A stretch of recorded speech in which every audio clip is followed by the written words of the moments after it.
Yo, Pierre, you want to come out here?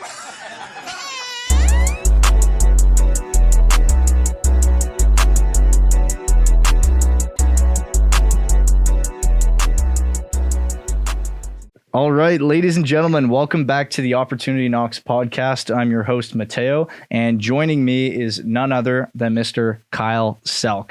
Kyle is someone who both rookies, experienced reps, and managers alike have looked up to over the years. A lot of the time we've seen him on the leaderboard and we just get depressed because he's out there just putting up some wild numbers. Just to go through some of his stats here. So he's sold in both Canada and in the US. In his first year, he finished in the top 20 of all recruits, getting 200 accounts. Then he came back and did 400 accounts. So he actually doubled his production year one to year two. Then he came back and did $400,000 in revenue in year three. Then he went down to the States for year four and he did $420,000 in revenue. He also led a team that had the top per rep average PRA in all of Vantage US, which is no small feat. They have a lot more teams down there than we do up here. So Kyle, welcome to the podcast. Thank you. Happy to be here. Yes, sir. So tell us a little bit about what this journey's been like over the years. How did you get into this crazy job that we do here? Yeah. So it's a funny story. Summer 2020, I just got back from my church mission.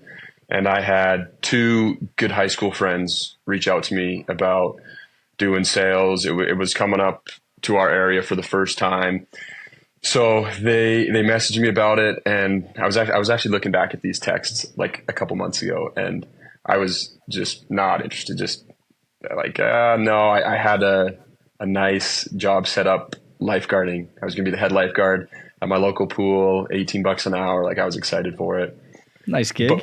It's a good setup, but that was COVID year. So just a few weeks before the summer, they announced that like our pool was closed down. So there went my job. So I ended up signing 3 days before we left for the summer. I was like, all right, like I'm going to try it out. It just simply based on, I had no other options. So that got me into it. I had no idea what it was. I went in with another pretty good friend and we were just like, okay, let's just both try and get 100 accounts, and that's pretty good money. So that was the goal, was just 100 accounts, and yeah, ended up being able to do a little bit better than that, did 200. So that was kind of how it all started for me, was just not so much I wanted to get into it, but it was somewhat just the only option for me. And 5 years later, still here. And did you know at some point you wanted to get into sales or marketing in general, or was it just kind of completely out of the blue? You were just doing your thing, living your life, and this opportunity kind of just arrived at your doorstep? Yeah, I was not, like a lot of the guys that were doing it were in the business program at school and had business goals. I was not doing that at all. I was doing neuroscience.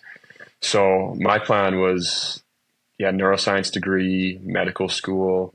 So I had zero desires or thoughts that I would ever be in the sales or business world. So it was something totally foreign to me. Well, that's a pretty cool crossover, right? So neuroscience, I assume there's some psychology that's built into that. Is that right? Yeah, a lot of it. Yeah. And did you feel that gave you some sort of edge, just, kind of peeling back the curtain of how people think, how they make decisions, how their brain processes information? Yeah, big time. Like probably my favorite classes in neuroscience were psychology, because you just understand the way somebody acts, the way I act is based totally on what's happening in my brain. So yeah, I've studied a ton about the psychology of selling. And yeah, when you can understand that and understand, the reason we close this way or the reason that we do this in sales, is a lot of it relates to psychology, even though we don't talk about the psychology a lot. So I think it did help me a lot with that. Interesting. Okay. And when you're training your teams, do you kind of stick to these higher level sales methodologies, like let's work through the sales cycle, or do you try to give them this deep dive and try to distill these things from your degree into something us laymen can understand and just in a 1 hour sales correlation or sales meeting? Yeah, I try. I mean, I try and just stick to the basics. I think it can become a little bit too confusing, but I think for sure anybody trying to level up or take another step, I think understanding things like psychology, or a big thing with sales that studies have found help people in sales is the level of emotional intelligence that you have. So looking at these things that like aren't talked about a lot just generally in sales, I think for experienced reps, I think they can be super beneficial and help you with things that you'd never thought about before. And do you think sales as a skill set is something that's learned or something that's innate to the individual? Yeah, I think some people are born a little bit better. They're a little bit more natural, a little bit smoother with their words. Their presence at somebody's doorstep is a little bit more comfortable than another person. But I think for sure learned. That first summer for me, we drove. It was me and two of my friends. We drove from Alberta to Toronto. It was a 36-hour car ride, and we did it in 40 hours. So it was a crazy car ride. But I remember the two guys that I was going with were super extroverted. And when I thought of sales, I thought like that's who you have to be. They're super extroverted and confident. And I wasn't really that way. I was more introverted. Probably didn't have the same confidence level as them. But we listened to a podcast, and it talked about, they had done studies on the success of extrovert sellers versus introvert sellers. And they actually found that there was no advantage to being an extroverted salesperson. So I remember that was a huge confidence booster for me. It probably helped my first summer a ton, just because in the back of my head, I could think, okay, introverts can be good sellers. So anyone can be a good seller. I think the biggest thing it comes down to is if you're willing to put in the time and work to figure it out. Interesting. And so why do you think that is? Do you think it's some customers just vibe more with the more outgoing person, and then some customers like someone who's a little bit more reserved, or is there something deeper going on there? Yeah, I think people are most turned away by the used car salesmen, which are known for fast talking, a little bit like slimy with their wording. And I think that more often can come from extroverted people, where introverted people are more thoughtful a lot of times on what they say. And so, yeah, a lot of times customers, if they're just being talked at a ton and people are talking really quick, it can totally turn them away, and confusion happens. And when they're confused, they just shut down. Whereas when somebody can just talk simply and slowly and it's not overwhelming, then customers feel more conversational. So they feel more comfortable. And so, yeah, a lot of the good sellers that I know are that way. Is they're really not super comfortable in a normal social setting, just talking to everybody. But you can figure it out on the doors. You can figure that out. And then that skill set that you have translates really well to people just feeling comfortable around you. Yeah. And what's your personal selling style then? Are you more of an extrovert on the doors, more of an introvert? How do you go about that pitch? Yeah, I think I am a little bit more, I'm definitely more introverted, but I'm at the same time, I'm more extroverted than my typical self. So I try and have the customer laugh a lot throughout the sale. Like I'll throw in a lot of jokes. I'm pretty sarcastic. So I throw in a lot of that on the doors. But at the same time, I think I can, a lot of it's just reading the customer. I can be pretty stern and to the point. So selling in Toronto, for instance, I'd sell in a lot of areas where there's a lot of busy business people. And so for them, I would be pretty to the point, pretty straight faced, deep voice, quick sales. Whereas, yeah, like this last summer, I was in South Carolina with really chatty people. So I was that way for my first couple of weeks, and I struggled because I realized like, oh, these people just want to talk. So I became a lot more friendly and smiley and jokey with them. So I think you have to be able to adapt based on the person and the area that you're in. Yeah, I've always found that I've only really sold much in Ontario. I've sold it in Vancouver as well. But just as you inch closer and closer in Toronto, that pitch has to get shorter and shorter. And people are like, man, I don't care what your name is or what the weather's like. Like, just tell me what you got going on here, right? Exactly. I had a lot of sales just, under 3 minutes. They're like, you tell them the pitch, they're like, sweet. They give you the credit card. They're inside the whole time you're filling everything out. And yeah, it's a different game in Toronto with people, where spending whatever $1,000 on pest control is a pretty easy choice for them. So it's a quick sale. Those can be nice. Yes, sir. And so what caused you, going back to your first year, right? So you finished with those 200 accounts and then you come back and you do 400 accounts. And so what do you think caused you to double in production? Was it a difference in like habits, or did your selling style change? What do you think changed there? Yeah, that's a good question. I mean, I think one thing was simply time. Our first summer, we only knocked for, I think, 11 weeks. And then my second summer, because it wasn't shortened by COVID, I think was able to sell for 15 or 16 weeks. So got a little bit more time. But the biggest difference, I think, when I look back at it, was confidence. So like I said, the first summer, I was 3 days in, so I had no prior training and just zero confidence as far as my ability to sell people door to door. So my second summer, I could look back and I said, okay, I sold 220 accounts.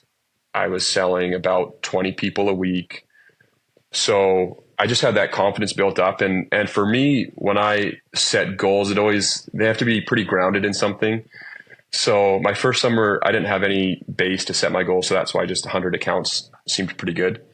But second summer, I could say, okay, I am at least a 20 account per week rep.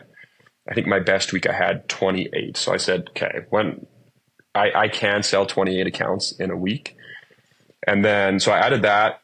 I did the math there. And then I said, on top of that, I'm actually going to be training this summer, training with other reps, just studying a ton about sales, learning from people a lot better than me. So the combination of that, of here's my baseline, here's what I've done, and I'm actually going to be prepared. So that helped me set a goal. I think my goal, to be honest, my second summer was 300 accounts, and I ended up doing 400. So I think that was a combination, was being prepared and not just taking 8 months off of doing nothing, but coming in, studying, being ready, so that as soon as that month hit, I was just ready to go. And what happened when you hit your goal? Was there a moment when you took your foot off the gas, or did you create a new goal, or did you just say, I'm going to blow this out of the water by, as many sales possible? Yeah, it was pretty beneficial. That second year, we had a rep in our office who had sold in the States, and he was kind of like, everybody really looked up to him. He was seen as, he like just this big dog. And yeah, by the time I had hit 300, like in like maybe second week of July, I was like, I'm actually not that far off from this big dog who, like, coming in, I was like so excited to just be around, and I was like, I think I could beat him. So that was a huge motivation for me. It was like, whew, like I want to be on the same level as this kid. So yeah, I ended up that was a huge motivation for me. Was I was able to have a pretty big July, and then we were pretty neck and neck, and he went home and I got to stay out another few days, and I think I beat him by $200. So that was a huge motivating factor for me. And then that helped me a ton going into my third year. Was just like, wow, I was selling on the same level as this big dog. Like I think I can do even better for it. Very interesting. And did it click? Like, did you have this one moment where you realized, like, oh, I am one of the big dogs, like I am a big fish now? Or did it come slowly over time, this evolution? Yeah, I think in stages. So my first summer, like, just little things that have helped me is my first day I sold 1, my second day I sold 0, my third day I sold 1, and then my fourth day I sold 6. So kind of going along, like, that was just a confidence booster. Like, oh, I can sell 6. So little things like that have helped me. But yeah, that summer specifically, the second summer, the Survivor tournament in Vantage, where the top 50% of reps move on. So I was in this all-star category. It was the top 20 reps in Vantage, and you had to be in the top 50% in how much you sold over a 3-day period to move on. And so it was kind of expected, where this guy in my office, this big dog, he was going to be in the finals. It was just kind of a conclusion. I would come home every day. Everyone's like, all right, like, we're so excited for you. And I was the third place guy. We were in the top 3 together. Nobody was talking to me about it. It was all just like, okay, we need this other kid to go so that he can win the finals. Yeah. And I was like, I've been like doing just as well as this guy, but nobody was mentioning me. So the last 3 days, we were neck and neck. The third day I think he was up maybe $400 on me, and it was 9:45 at night. And so, I knocked on a door at, I think it was 10:15 at night, pitch black, and sold this young couple to advance. So I beat this kid in this Survivor tournament. And I think that was when I realized I'm figuring things out. Like my confidence is high. I'm realizing what my potential is. So I think that was a big moment for me. Yeah, you're like, I can hang. I can do this. Mm-hmm. That's super cool. I love it when it comes right down to the wire like that, and the sun's setting, and you're checking your phone every couple seconds to see if someone sent in another sale. So on that competition, do you prefer to be the underdog, or would you rather be the defending champ, or do you like it better when it's just kind of neck and neck there? I definitely love underdog no matter what. That's actually going back to another story. I've told this story a couple times, but this is one of my favorite stories of also what helped me my first summer being underdog. So in that first summer, we had an office of 40 people, and we had 3 managers. So it's 3 managers and then 37 first year reps. And before the summer started, like our first couple of days there before we started knocking, the managers did a draft. So they each had equal teams, and then these 3 teams would compete with each other throughout the summer. So they did a draft, like NBA draft. Okay, first pick is this kid, second pick is this kid. And it was all done in private, obviously for obvious reasons. But I ended up seeing the list just accidentally. Like, manager's phone was out and I saw it, and I was picked out of the 37 people drafted. I was picked 4th last on this list. So 33rd person out of 37. And I remember being, those things typically don't motivate me. I hadn't found they motivated me a ton before, but I was mad. I was like seeing some of the kids that were drafted before me. I was like, I know that I'm better than these kids. So I remember going to my room and just like sitting down and thinking about how I needed to prove these guys wrong. So I've always enjoyed being the underdog and trying to prove people wrong. I think having that extra chip on your shoulder can help a lot. And so did you go out there and prove them wrong? Like how did you make up for that? Or how did you put it in their face that, you are one of these top dogs? Yeah, so I ended up being among the people drafted. I think I finished 2nd that year in the office. Out of the 37, I finished 2nd. So the teams ended up being pretty uneven after about a month. So they redid the draft, and I ended up being like 2nd person or 3rd person pick. So so that was kind of my proved them wrong moment. I love that. So yeah. All right. Well, so let's talk about managing people now. And so, what size of teams have you managed over the years? Do you like having a really big team? Are you more of a small team of these really elite people? Where do you sit there? Yeah, my 2nd summer we had a pretty big team. I think we had 25 people on, and there was a few of us managing. My 3rd summer we had a team of probably 15. And then similar to this last summer to 15 people. I find big teams to be really fun. It's always been a really good time having these big teams of 40 and 25. But yeah, with 15 people, I find you get really close, and especially training wise, when you have more intimate groups, and I feel like I am able to work a lot more with people one-on-one.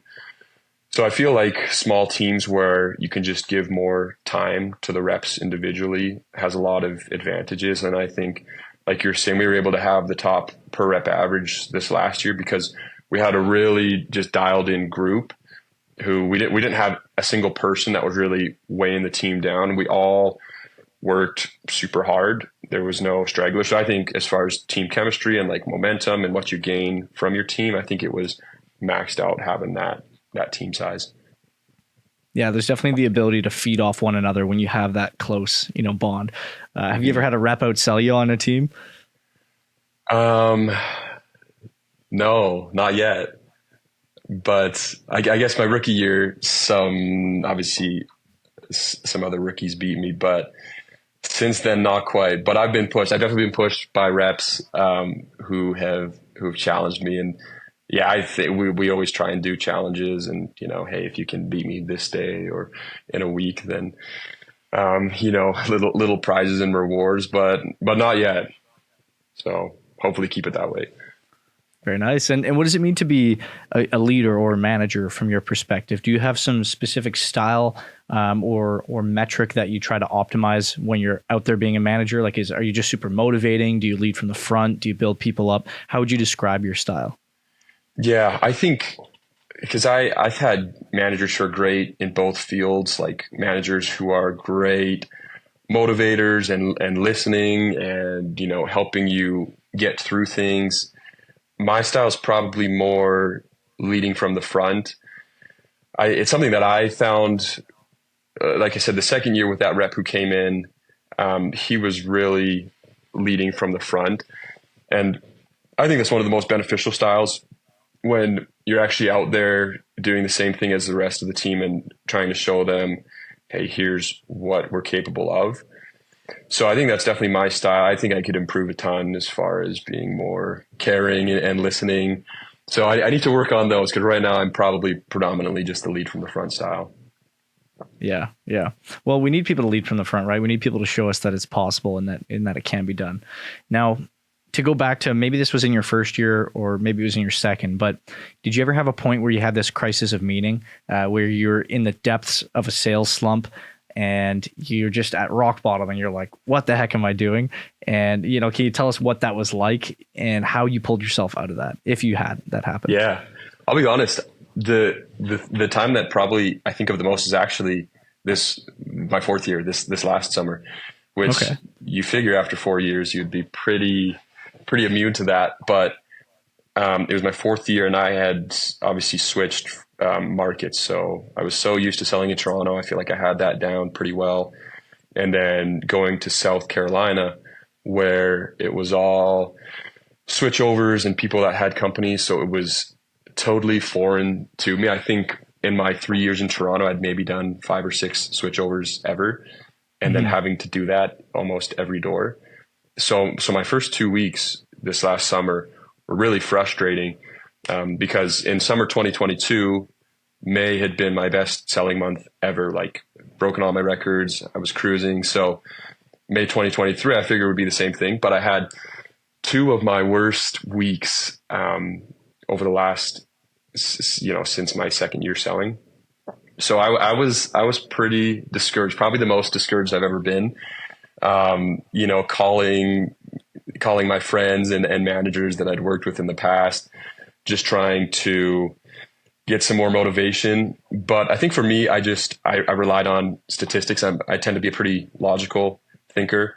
And I just said, I know what I've done before. I know what the people around me, I had a good friend selling in the same area and he was doing really well. So I just said, statistically, this is not going to be how the rest of the summer goes. And I relied on that. I just said, I'm bound to figure this out. So I just kept going through, and then week 3 hit and I had, a really good week. And so it was a 2-week struggle and it was probably good for me. I related to a lot of reps that obviously struggle in it. So it was probably a good learning moment for me. But yeah, it was definitely. That can be a humbling experience when we feel like we've lost that magic touch, right? Mm-hmm. It's like, you crave getting that back, and you almost have to reestablish the confidence and rebuild yourself up to that point again, right? Yeah, 100%. Yeah. Okay, and so now going into this coming year, do you have any new plans and any big things, any irons in the fire that you want to tell us a little bit about? Yeah, so this year I'm not selling full time anymore, so there won't be anything crazy happening there. I'm honestly not too sure what my plan is. I tend to live life pretty minute to minute. I'm not much of a planner. So it's to be determined. Right now, kind of the tentative plan is I'm going to sell for a month in May. And so hopefully I'll have a really good May, maybe break my best month. And then the rest of the summer, I'll be more training. So traveling to different offices and training reps and just working with all the different reps out there, which I'm really excited for. I've had people that have helped me a ton summer to summer. People that, I know I learned a ton from and made so much more money because of. So I'm really excited for that, to just be able to help people maximize their potential and learn to like door-to-door sales a little bit more. Yeah. And what message do you have for all the people who are getting into sales for the first time in the coming months here? Yeah, I think the biggest message, kind of going back to what we were talking about earlier, is genuinely anyone can do it. And far more important than how you think you are right now socially or sales wise is work ethic. I think I would take anybody on my team. I would firstly take anybody with a good work ethic over good talking abilities or sales abilities. I think that by far will get you further in door to door than anything else. Excellent. And any closing remarks for you today? Do you have a word of motivation of telling them what to expect, what to go out there and do? Yeah, I think plan for a lot of adversity.